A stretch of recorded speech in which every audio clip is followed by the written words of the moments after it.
ఏంటి అలా తాగుతున్నావు? హే, నిన్నే అడిగేది. చెప్పవేంటి? చెప్పు, అడుగుతుంది కదా అక్క. అక్క, నా మొగుడు నా మాట వినట్లేదు అక్క.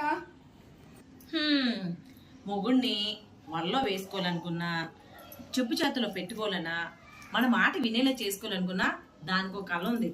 అది ఎలాగో నేను చెప్తాను, విను. ఏమండి, నాకు పక్కింటి ఆవిడ దగ్గరికి వెళ్ళి మాట్లాడే పని ఉంది.